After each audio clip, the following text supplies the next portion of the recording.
नमस्कार, मैं हूं कुसुम। केसरिया न्यूज में आप सभी का स्वागत है। मध्य प्रदेश में मोहन यादव के नेतृत्व वाली सरकार के नए मंत्रिमंडल में कई नए चेहरे हैं तो कुछ पुराने दिग्गजों को भी जगह दी गई है, लेकिन कई कद्दावर ऐसे भी हैं जिनका मंत्री बनना लगभग तय माना जा रहा था, लेकिन मंत्रियों की सूची में इनका नाम नदारद था। क्या सीनियोरिटी या कई बार जीत भी मंत्री पद की गारंटी नहीं है? कद्दावर नेताओं का पत्ता कैसे साफ हुआ, जाने विस्तार से। मध्य प्रदेश में मोहन यादव के नेतृत्व वाली सरकार के नए मंत्रिमंडल में कई नए चेहरे हैं तो कुछ पुराने दिग्गजों को भी जगह दी गई है। मोहन यादव सरकार में जयंत मलैया, गोपाल भार्गव, बिसाहू लाल सिंह जैसे कई कद्दावर नेता मंत्री पद पाने से वंचित रह गए। ऐसे में सवाल उठ रहे हैं कि क्या सीनियोरिटी या कई बार जीत भी मंत्री पद की गारंटी नहीं है? कद्दावर नेताओं का पत्ता कैसे साफ हुआ? इसके पीछे जातिगत क्षेत्रीय समीकरणों के साथ ही भारतीय जनता पार्टी की भविष्य के लिए नई लीडरशिप तैयार करने की रणनीति को प्रमुख वजह बताया गया। लोकसभा चुनाव में समय कम है।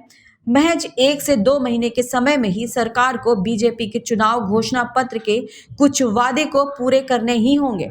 यही वजह है कि कैलाश विजयवर्गीय जैसे अनुभवी नेताओं को मंत्रिमंडल में जगह दी गई है, तो वहीं ओम प्रकाश सकलेचा जैसे नेता इसमें जगह नहीं बना सके। पुराने कद्दावरों को दरकिनार कर नए चेहरों पर दांव लगाने के पीछे एक रणनीति ये भी है कि सरकार पर शिवराज की छाप ना नजर आए। कैलाश विजयवर्गीय, प्रद्युमन सिंह तोमर जैसे जिन पुराने दिग्गजों को मंत्रिमंडल में जगह दी गई है, उनमें प्रद्युमन केंद्रीय मंत्री ज्योतिरादित्य सिंधिया के गुट के हैं, तो वहीं विजयवर्गीय मध्य प्रदेश में शिवराज के पहले उमा भारती और बाबूलाल गौर की सरकार में भी मंत्री रहे हैं। मंत्रिमंडल में शिवराज सरकार के कद्दावरों की तादाद अधिक होने से नए सीएम मोहन पर दबाव का भी संदेश जाता है। कुछ ही महीने बाद लोकसभा चुनाव है। मोहन मंत्रिमंडल के गठन में इस बात का खास ख्याल रखा गया है कि जातिगत और क्षेत्रीय समीकरण में फिट होने के साथ ही नए चेहरे ऐसे हो जो व्यापक इम्पैक्ट रखता हो, अपनी जाति के मतदाताओं पर भी मजबूत पकड़ रखता हो।